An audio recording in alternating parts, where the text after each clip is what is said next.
My name is Jessica O'Dwyer, and I am a registered nutritionist and functional medicine practitioner. So what we're going to talk about today is obviously female wellness, but I'm really going to go deep into gut health and hormone health.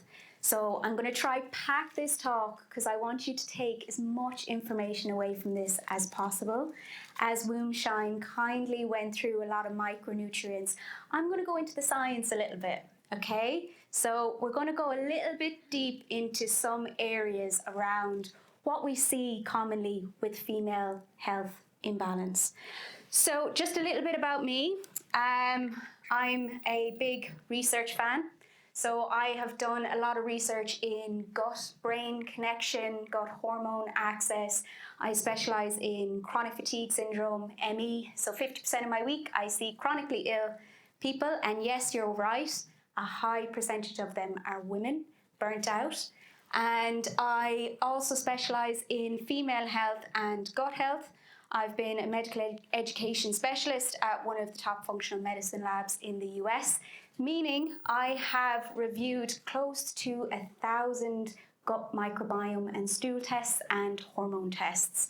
So I was responsible for educating a lot of doctors and nutritionists on how to interpret different types of hormone tests within functional medicine so they could really understand the root cause behind their clients' symptoms.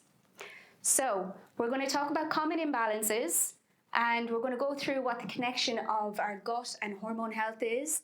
I'm going to talk a bit about stress and lifestyle, and then we're going to go through how we can achieve balance in these areas, okay? There's going to be so much space for Q&A at the end, so please ask the questions. This is where we can really dive deep into some areas. So what I did for this talk is I went over my past 100 female clients of this year to see what their top symptoms were. And this is a list of a lot of the symptoms they were going through: irregular periods, abdominal bloating, acne. You can see here fatigue, food sensitivity, alcohol sensitivity, irritability, drowsiness, easy bruising, clumsiness, distractibility, depression, decreased sex drive. Now, these were my clients, my past 100 female clients of this year. I was literally pulling their symptoms from their MSQs. And you can see down here, you've got mood swings, poor coordination, migraines. I put migraine and headaches there in the same, but for anyone that suffers with migraines, you know it's completely different to headaches. But I just didn't have space, so I put them both there. And then I went through what were the top conditions that I was seeing with these clients, with these women: PCOS, endometriosis, amenorrhea, polyps, PMDD, PMS, UTIs, chronic fatigue, autoimmunity, irritable bowel syndrome. These were all of the conditions that these women had. Now, our conventional medicine approach it's fantastic, but what we're searching for is the root cause. These are trained for emergency response and to prescribe medication. But the answers we're looking for is in our lifestyle and in our nutrition and what we can do to help manage these conditions.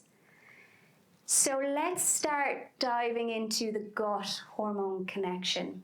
Now, this is an area I'm incredibly passionate about. And aside from running my clinic, me and my good friend that we graduated with, we created a course called the Gut Hormone Connection to educate women who felt like they didn't learn what they should have learned in school. So our mission is to try get into schools, get in and help women understand their hormones and their cycles and recognize the early warning signs and the things that they can do to balance their health. So the gut microbiome is such an incredible entity. So in the gut, think of a bustling city like London. Okay, there are many different communities, there are many different boroughs, and each community does something different. That's like our microbiome, the bacteria in our gut. We have trillions and trillions of bacteria, parasites, fungi, viruses that all do their own thing and all fight for space. Now, so often I see imbalances in the microbiome. Now, the microbiome helps with modulating hormone secretion. So what that means is the gut bugs in our gut help us to break down and clear things like estrogen. Estrogen, as we saw from Moonshine's gorgeous graphic, estrogen is really important for stimulating ovulation. It happens before we ovulate, and it helps to stimulate the egg and prepare for LH and FSH to release the egg. Okay? So the gut microbiome, it helps us to break down and circulate estrogen levels. But it's also, our microbiome is helpful for our behavior, our appetite, even sexual attraction. Our gut microbiome plays a role in that. So there are certain bacteria, like I said, have the capability to metabolize and modulate our body's estrogen levels, and this is called our estrobolome, which I'm going to show you a client story in a moment, and you'll see her estrobolome. Next is our stress hormone. So we've seen in the research that bacteria that reside in the gut have their own hormone receptors, okay? So basically what that means is our gut listens to how we're feeling, and our gut doesn't like stress hormones, okay? So the microbiome, when we have an increase of our stress hormone cortisol, has anyone heard of cortisol before? Yeah? Okay, I've got a few nods. Okay, so cortisol is the hormone that gets released from our kidneys, these little walnut-shaped glands that sit on top of our kidneys. It's when our brain perceives stress, okay? When our hypothalamus thinks we're under stress, we're in a threat, cortisol will increase, okay? It's preparing us for fight or flight. Now, cortisol is incredibly beneficial. It wakes us up in the morning. But when we have too much cortisol output, that's when it can do a bit more damage than good, okay? So our gut microbiome, when there's this high stress and this high cortisol hormone, the gut bugs dysregulate. And this is called a dysbiosis. So when you think dysregulate. Symbiosis means it's imbalance. So a dysbiosis in the gut, so an imbalance, this is what can lead to shifts in our hormones being broken down and regulated. Do you ever notice when you're about to get your period, and certainly in the week before, you could probably get, ooh, set in the mood? I thought that was going to be a fire alarm, and I was like, of course. Just before we bleed, we might notice that we get increased bloating, or our bowel movements might become a bit irregular, or we get cramping, abdominal cramps. Our microbiome plays an important role when it comes to this. Next is serotonin and lovely estrogen. So, estrogen actually signals the production of serotonin, okay? Serotonin, does anyone in the room know or are aware of that 90% of serotonin is actually made in the gut and only 10% is in your brain? And it's our gut microbiome that plays an important role in helping with the production of serotonin, but serotonin is responsible for the motility and movement of our gut. So that feeling that Ellie was saying before you ovulate and you're ready, you're getting all frisky, that's when serotonin starts to rise with estrogen, okay? So I'm going to take you on a little journey of my client, Paula. Now, Paula was a 31-year-old when she saw me. She's quite a high-stress job. She worked in marketing. She came to see me for allergies, gut issues, and she was questioning PCOS. Now, it wasn't formally diagnosed. She was questioning it because her sister had it, and there was family history of diabetes. Now, these are Paula's own words. She said, approximately once every 2 months, I experience what feels like the equivalent of labor pains and diarrhea. She would have headaches. These are her symptoms that she would experience most days. Headaches, hair thinning, oily hair, dandruff, sinusitis, rhinitis, congestion, psoriasis, fluctuating mood, easily distracted, bloated, heartburn, indigestion, flatulence, diarrhea, breast tenderness, irritability, water retention, to name a few. Okay? Now, when Paula came to see me first, now this slide is important, okay? When she first came to see me, I needed to filter out the symptoms of just a poor lifestyle, okay? So these are the 4 pillars. I wish there was a cute acronym for it, but NESS doesn't really sound cute. So I tried to move it around a little bit, but if anyone has a cute acronym for it, then I might, go into that a little bit more. But we'll go with NESS for now. Nutrition, exercise, sleep, and stress. So these are the 4 foundations that I went through with Paula just to filter out the symptoms of a poor lifestyle.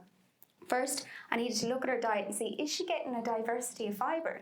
Is she getting the micronutrients from our food? Now remember, our food is so powerful. This is where we get our micronutrients. So we needed to check, is she getting a diverse diet, or is she just buying the same thing every week and eating the same foods? Is her blood sugar stabilized? Is she eating more carbohydrates rather than protein? Because that surge in glucose in her blood is just going to contribute to dysregulation of her hormones. Hydration. Now, hydration is an important one. Everyone thinks, 2 litres a day, I'm going to aim for 2 litres and that's it. That's the average. What you need to do is you actually need to calculate your weight in kg, multiply it by 35. That's the exact mils you should be drinking daily just to prevent dehydration. So a lot of my clients are coming to see me and I'm saying, you're actually meant to be drinking 2.5 and you're just about drinking 1.5.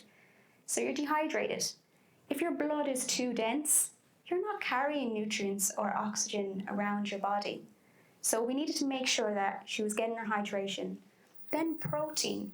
We needed to look at, was she getting actually enough of these critical and essential amino acids from her diet that are the building blocks for a lot of our neurotransmitters, like our serotonin, okay? So these are the essentials that we need to get from our diet on a daily basis. We need 0.8 grams of protein per kg of body weight just to prevent disease. And so many women aren't even meeting that, okay? So the next is exercise. She was someone who loved her HIIT workouts and her CrossFit. So I kind of had to have that conversation with her and be like, I think we just need to tone it down just a little bit, but not to the point where she wasn't achieving her goals. We just needed to listen to what her body was saying and then ramp it up at an appropriate time. And we also need to look at, is she out doing the right exercises? Like, what types of exercises are we doing? If anyone is familiar with PCOS, and you don't have to put your hand up if you're not comfortable, but is anyone familiar with PCOS, first of all? Yeah, if you're not. Okay, so PCOS can be due to, there's an insulin-resistant type PCOS, so blood sugar balancing is very important. And testosterone, an increase in testosterone, which is our androgens. We're familiar with testosterone being the male hormone. People know that, yeah? So strength workouts can increase testosterone, okay? So I needed to make sure she was doing the right exercises, because I'll show you some of her test results now in a moment. Sleep. Women, we need more sleep than men. No matter what your partners say, they can get away with 6 or 7. We need about 8 or 9, okay, with the amount that our body is going through. Melatonin is our sleep hormone. It's sleep initiator, but it's also important for our egg. What it does is it helps to keep our eggs stable, okay? Now, melatonin gets triggered by serotonin. So serotonin, happy hormone, makes us feel great during the day. Then that breaks down into melatonin and helps us sleep at night. So do you ever hear people saying, don't be looking at the blue lights at nighttime, wear the glasses or put the nighttime on your phone or on your laptops? It's because melatonin doesn't initiate when they think it sees daylight. When your brains are picking up light, melatonin doesn't think it's nighttime, so it doesn't peak its little head. So we needed to make sure we were getting balance in these areas. Stress, high exposure to stress, I've touched on a bit and the impact that it can have on our gut, but it can have an impact on our hormones as well. So when our brain perceives stress, what happens is it'll send a pulse to our ovaries to say, this isn't safe to bring in a baby. Okay, so it will slow down the production of progesterone.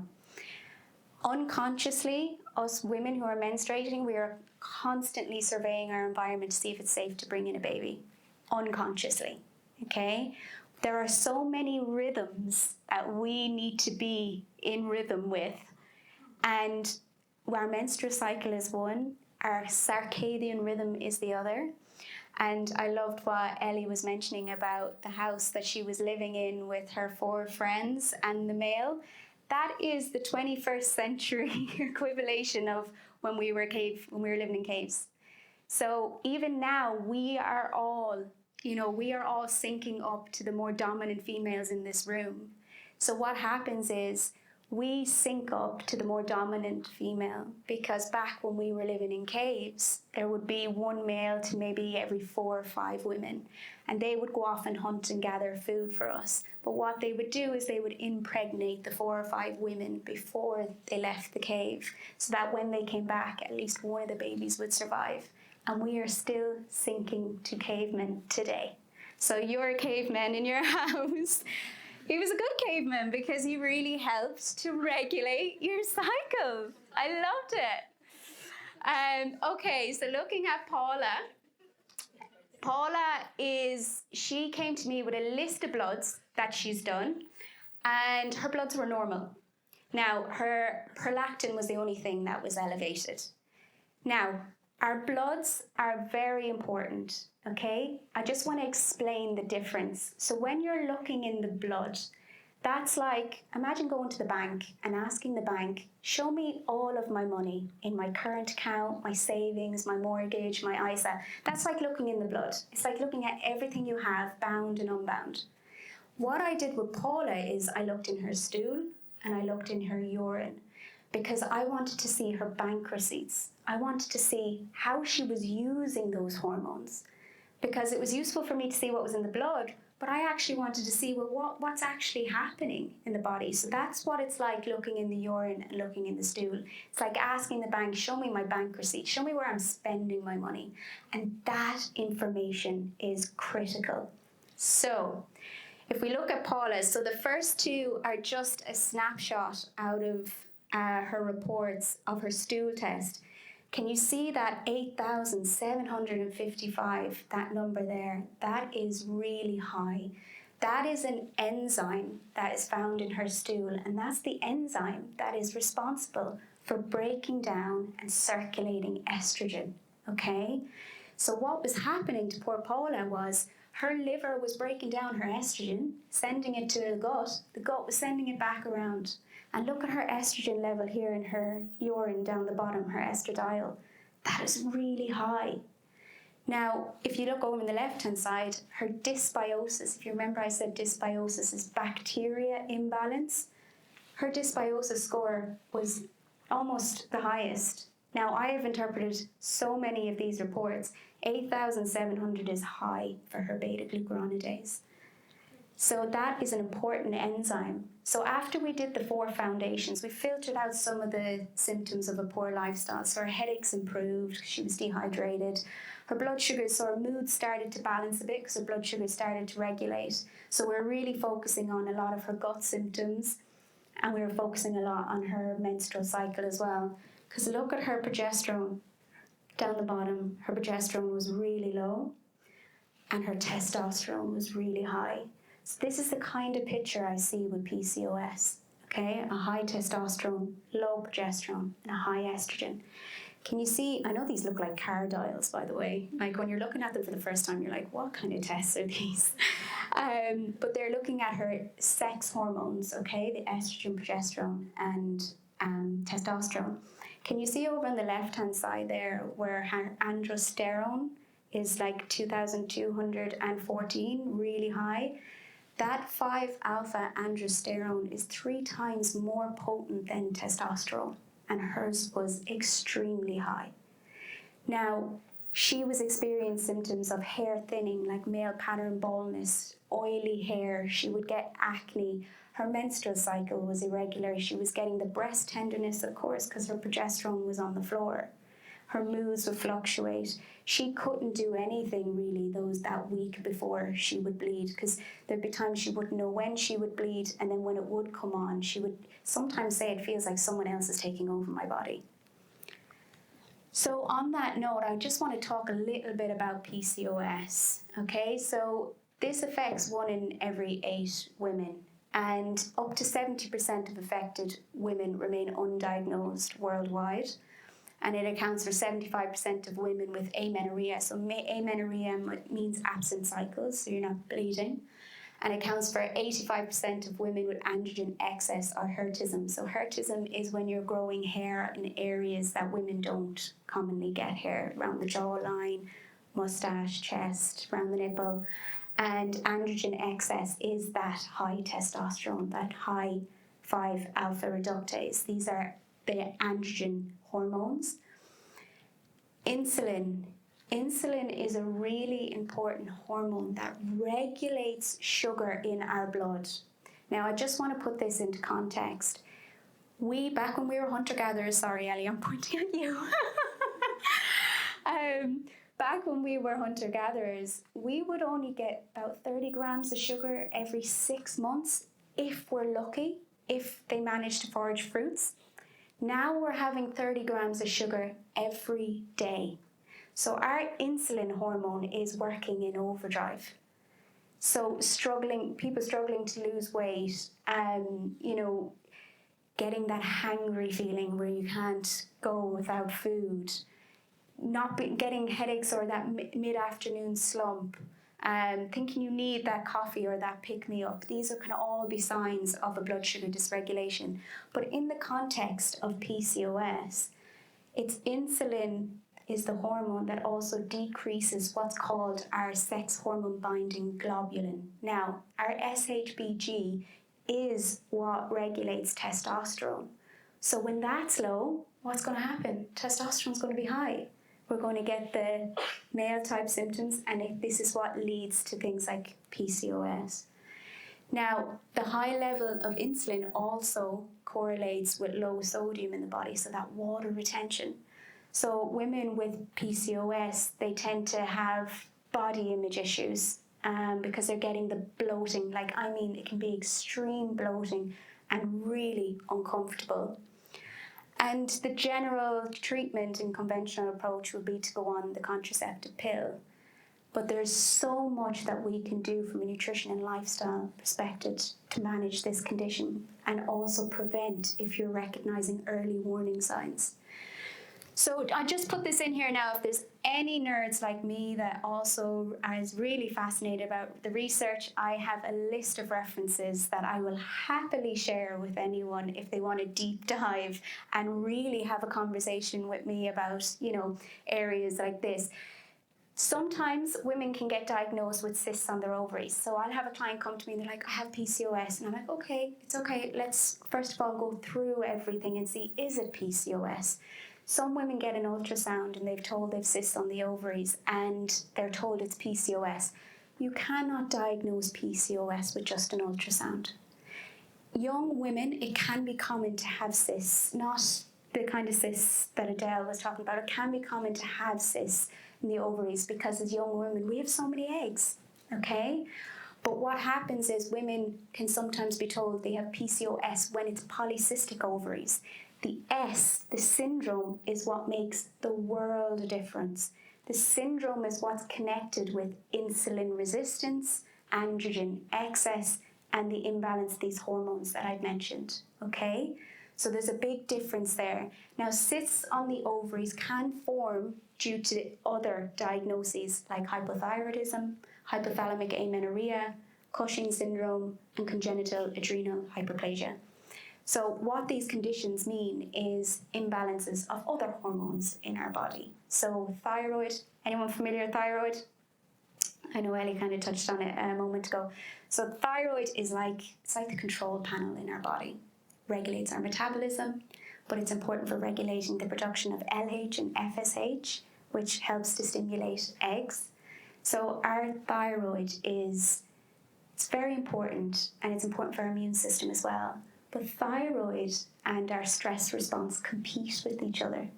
So whenever our thyroid detects any stress, it'll start to slow down because the thyroid will think, well, I don't want to speed up the rate of an infection if she's got an infection because that's a stress on the body. So the thyroid will start to slow down metabolism. I see thyroid fluctuate so much with my female clients, and you can get symptoms like fatigue, hair loss, dry skin. These are all kind of depression, low mood, anxiety. You know, when you have a full night's sleep and you wake up in the morning, you feel like you've been dragged through bushes, you're incredibly groggy. You know, these can be fluctuating thyroid hormones. So on that point, we're going to just talk a little bit about stress. Now, stress comes in many different disguises. Women, we are exposed to so many chemicals.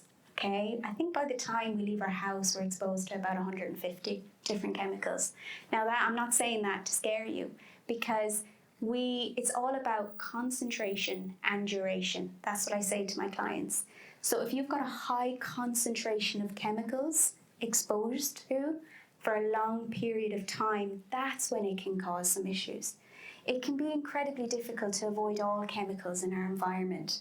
But it's just about being mindful in the areas that you can, like maybe the things that you use every day, like your skincare, your makeup, maybe swapping some of them around to less chemical-inducing cosmetics, like phthalates, BPA found in plastics. So drinking plastic bottles is fine. It's when the plastic bottles are heated, that's when the chemicals leach into the water, and that's when we drink the BPA. Cadmium from smoking cigarettes, and one interesting one of my clients recently, we did her test and her arsenic levels was through the roof. Is anyone familiar with arsenic? Used for rat poison, and yeah, it's very, very dangerous. Her arsenic levels were through the roof, and we couldn't figure out where it was coming from, and we were questioning her vape. So although cutting out the tobacco removes the kind of cadmium, you know, we still don't know what's going into these vapes that people are smoking, or women are smoking. Mercury as well. Mercury I see quite a lot with my female clients, and that can be linked with thyroid issues. So these can alter hormones and can cause anovulation and the development of insulin resistance. So high exposure of stressors, like I said, can dysregulate the microbiome. Now, what kind of Ellie and Adele were saying is doing the self-care, but we are living in a modern world where we can't take the week off before we bleed. But what I say to my clients is there's so many techniques out there that we all hear of all the time: yoga, deep breathing, mindfulness. What I say to my clients is just do the thing that brings you joy. That might be petting your dog, taking your dog for a walk. It might be spending time with that friend that makes you laugh. Do those things, because they're the things that send the signal to your brain to let your brain know you're safe. And that's what helps to regulate the nervous system. That will help with progesterone, because progesterone is what we need in that 2 weeks before we bleed. Because ladies, we grow and break down an organ every single month. We grow a new organ, the corpus luteum, and we break it down. It's incredibly powerful, but it takes a lot of energy from us. So we need to make sure we're staying on top of our micronutrients, our hydration, and we're doing the things that bring us joy to help to regulate our nervous system.